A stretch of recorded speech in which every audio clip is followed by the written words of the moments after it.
Good evening, Daniel. A few months ago, I've purchased a digital camera from an online seller, the biggest one on the planet, without naming them. Yeah, that was subtle, Bartek. Well done. The camera turned out to be faulty after a few months of use. I got in touch with the seller. The seller said, okay, ship it back to us for a full refund. They provided me with a label and promised to send a courier to pick it up the next day. I've put it into the original box with the rest of the stuff, slapped the label on top of it. The next day, courier arrived. I handed him the parcel and received my confirmation slip. A few weeks fast forward, and the seller sent me a message that they've received a bottle of leather moisturiser and they refuse to refund my camera. I immediately got back to them saying, this is either a mess up on your side, either a fraud, somebody replacing the item on the parcel, because I clearly sent the camera, and could you please basically get into a... Okay, what did they reply, Bartek? Same thing. Every single time I'm getting an automated message, we've received a bottle of leather moisturizer. We refuse to refund you at this time. We refuse to speak to you further on this matter. And your question for me presumably is, what can I do? Exactly. Yeah. How much was the camera worth? Over £1,500. And how much was the leather moisturiser worth? I have no idea. I've never bought it. Have they not refunded you the £22 for the leather moisturiser? No, they said they disposed it. That's weird. So they're not even giving you that money back. Anyway, there we go. That's not the issue. Right, so here's what you do. If you can't persuade them that you sent a digital camera back, and of course you won't have taken a photo of it, why would you? Then you have to ask a district judge to decide in the small claims court. And you're going to have to issue a small claim against them saying, I returned the digital camera with the courier that you chose and so you are responsible for. End of story. I want my money back. And the district judge will make a decision. Do I believe Bartek that he packed up the digital camera?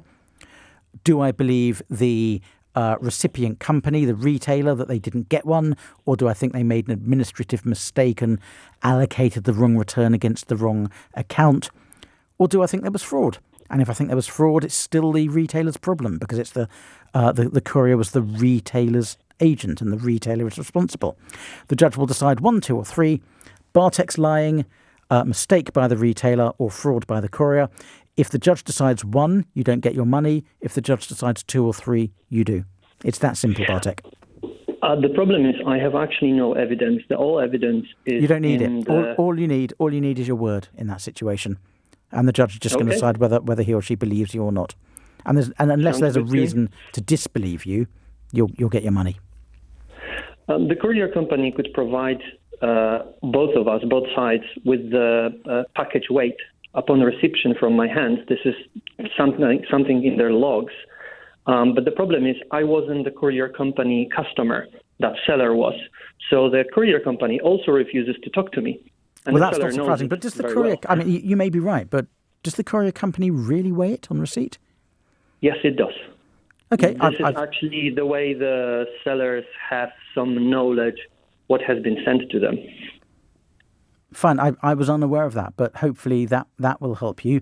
One would have thought in that situation that the retailer on a £1,500 challenge would have asked the courier company for that information. But that's actually really helpful because if they do weigh it and you issue a claim in the county court, in the small claims court, then the district judge will regard the failure of the retailer to provide that weight as very strong evidence that you are telling the truth and you did return the digital camera.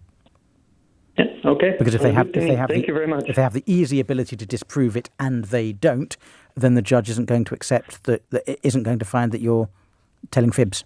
Good luck, Bartek. They failed to engage in any discussion. I asked for some photo evidence. Maybe that wasn't my parcel, and that would be very easy. They won't have photo evidence. You can't ask for stuff that won't exist. But the weight is actually a really good point. And I wish you luck with that. Please do call back and let me know what happens. But you should bring a claim in the small claim course, and they might even back down at that stage. You might also find your online account being shut down because they decide you know your rights and they don't like you very much and don't want to sell to you anymore. Who knows? But good luck.